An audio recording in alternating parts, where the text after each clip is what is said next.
Тэгээ сая бид нар чинь саяхан 2 сарын өмнө төсвөө баталсан. Тэгээ 2 сарын дотор нэг их найд төгрөгийн өөрчлөлттэй төсөв орж ирж байна. Тэгээд төсөв баталж байхад нэлээд хэдэн асуудлуудыг тухайн үед бас хүнджил байсан л да. Орлогоо сайн тооцоолороо. Хийгдэх ажлуудаа айгүй сайн эренблээрээ гэдэг. Одоо сая бас энэ төрхөө төлөөлөгч бас хэлээлэн. Ажлаа яг эренбэлсэн юм уу дангар гэдэг. Тэгээд эн чин айгүй ойлгомжтой шүү дээ. Сэлбээс бид нэр сэлб одоо 20 минутын хот төслөөс хичнээн төгрөгийн одоо орлого орж ирэхийн, хичнээн төгрөгийн ямар орон сууцууд бид нар төлөвлөж байгаа юм, метр квадратын хідээр зарахын, энэ жилээс борлогдоод эхлүүл хэдэн төгрөг орж ирэхийн гэд энийг 2 сарын өмнө тооцоолгүйгээр өнөөдөр яагаад оруулж ирж байгаа юм бэ? 438 тэрбум төгрөг орлого олно гэдэг энэ бол бага мөнгө биш шүү дээ. Энэ маш их мөнгө шүү дээ. Маш их мөнгө.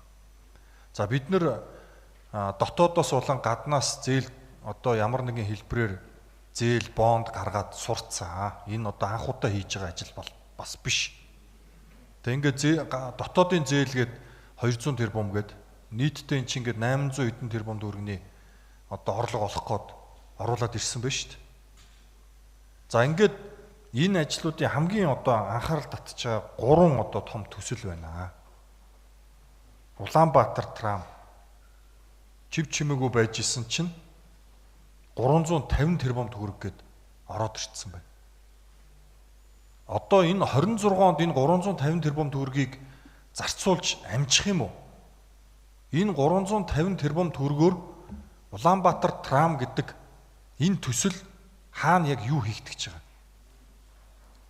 Дахиад нөгөө нэг өмнөх метроны төсөл шиг зураг төсөлтөөгөө зуралцсаар байгаад энэ жилийг өнгөрөөх юм биш үсттэй. Би зүгээр анхааруулад бас сануулчих. Яг бодиттой юу хийгдэх юм? Одоо бидний өнөөдрийн энэ байгаад байгаа яармгийн асуудал. Мөнхийн одоо төгжрээтэй. Тэгээ энэ 2 дугаар одоо шугам төслийн ажил нь яармгаас Сүхбаатарын талбай гэд төлөвлөсөн байна л да. Тэгээ энэ жил яг бодиттой энэ 350 тэрбум төгрөгийг зарцуулах хэмжээний бодиттой ажлууд хийгдэж амжих юм уу? Ямар ажлууд хийгдэх юм? Бид нар юу хүлээж байгаа эндээс? За, ТЭЦ 5 дээр 200 тэрбум төгрөг гээд нийслэлээс одоо хариуцах хэсэг юм байна л да. Тэгээ энэ 200 тэрбум төгрөгөөр ТЭЦ 5 дээр энэ жил бас ямар ажлууд хийгдэх юм? Ямар ажил төлөвлөж байгаа юм? Нийслэлийн хариуцах хэсэг нь юу юм? Энийг их тодорхой болгомоор байна. Тэгэхгүй ингээд том төслүүд яваад байдаг. Зураг төсөл хийгдэж чинь, тэзүү хийгдэж чинь, зураг төсөл хийгдэж чинь хичнээн цаг хугацаа өнгөрөх юм бэ.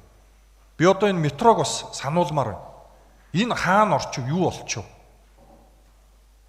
Метрог л яриад лээсэн баг 2 жил ярьлаа.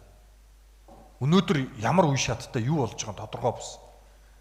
Дахиад одоо нөгөө туул хурдны зам гээд яг метро шиг PR-тай том төсөл явж байна.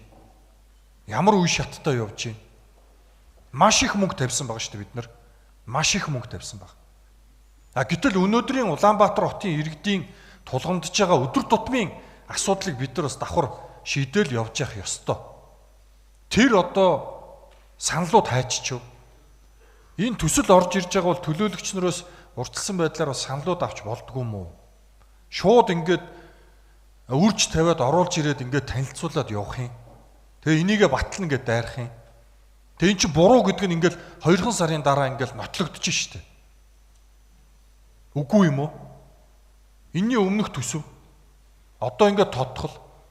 Тэгээ дээрээс нь та энэ одоо энэ би тогтоол батлахаас өмнө бас саналаа хэлье гэж бодож байна. Төсвийн тухай хуулийн 34-ийн 2-ын 2 гэж энэ өөрөө төсвийн орлого